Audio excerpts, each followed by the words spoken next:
All right, we want to talk about fOfX notation here. So let's just look at something we're more familiar with. So y equals 3x plus 2. I think we get that idea. We see that as if I tell you a x value like x equals 5, then I can tell you that y is equal to 3 times 5 plus 2, which is 15 plus 2, which is 17. Okay, so I can say let x equal 5 in order to evaluate this expression y equals 3x plus 2 and decide what y is. Well, that's a function. The idea is that I have a rule here about x. If I give you a value for x, then I know to multiply it by 3 and then add 2, and I get that number 17. So we want to look at a notation that makes that actually even a little more clear, that we want to think of the 3x plus 2 as a rule. And so this is what we typically call fOfX notation, although I can use any letter instead of f. I can use any letter instead of x. It's just that's what we tend to do. And so instead of writing y equals 3x plus 2, we can write fOfX equals 3x plus 2.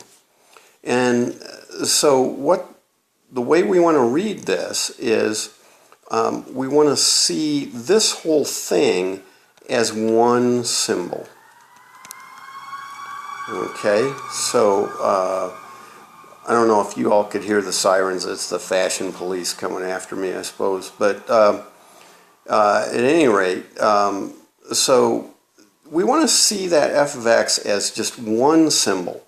Now, that's not new to us, in that you're reading the English I just wrote, and if we look at this word 1, it's made of 3 different things. It's got an O, an N, and an E, and yet we have no problem seeing that as a single word. And we say, oh, that's one. We see that as one symbol, the word 1 for the number 1. And the same thing over here with this symbol. And we see lots of pieces to that symbol, 6 as a matter of fact, an S, Y, M, B, O, and L.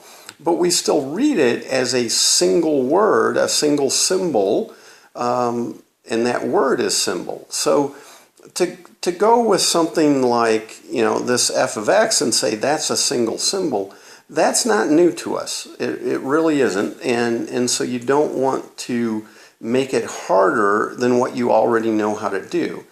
You just need to make sure that you can read that particular symbol, just like you can read various words in English.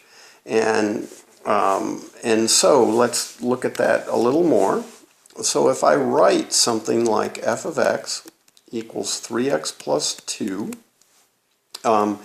then as I read this is a definition.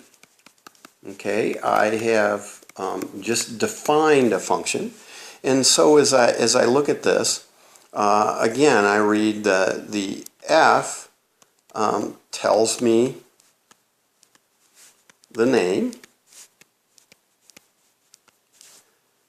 Okay, then the x tells me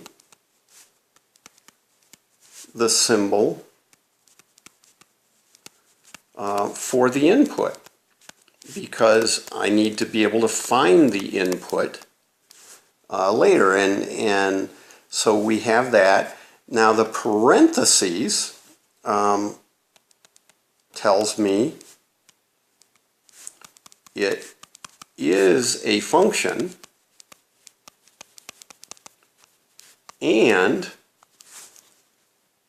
here is the input. So I get that much out of all this. And so I have that. Then I have the equals, And that's not an equals like equals in value. That's actually, this says gives the assigned rule. So then we look for our rule, and 3x plus 2 is the rule. And of course that in this case says take our, whoops, I don't know how I did that, but there's the scroller over there. It says take our input here, multiply it by 3, and then add 2 to that result. So it's much quicker and easier to write it this way than it is to state it in English. So again, in English, if I do give myself a little more room here, 3x plus 2 is the rule of start with the input, multiply it by 3,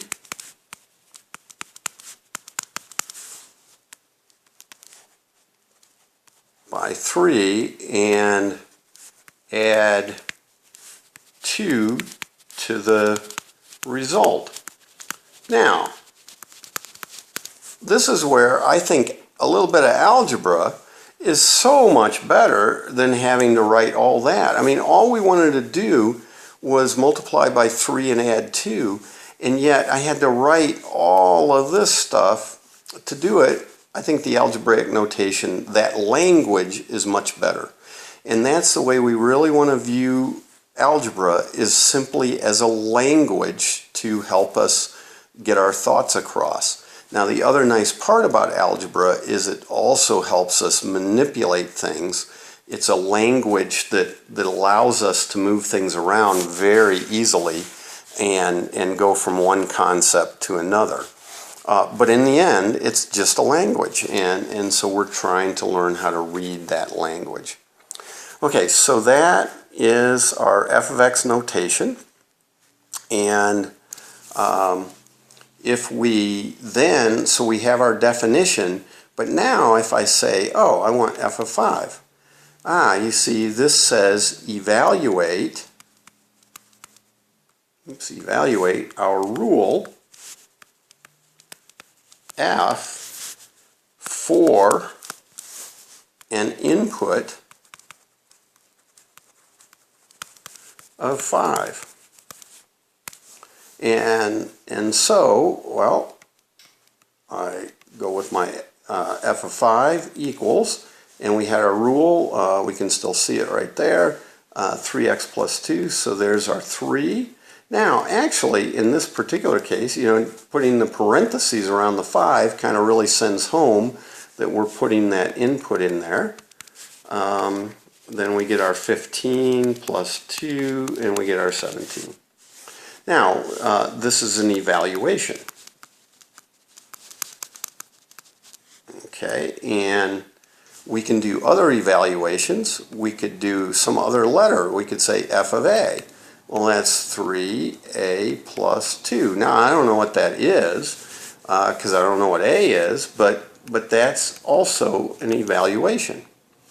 Now, actually, something that I think is great that we do with grade school stuff that we don't do with other texts because we use X's and so forth. But for instance, I could say, well, what's f of a box?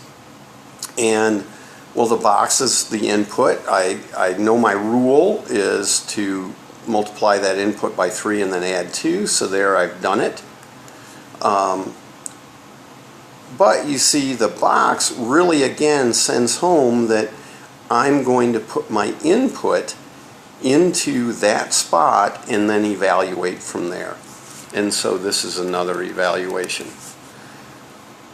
Okay, so that's our f of x notation.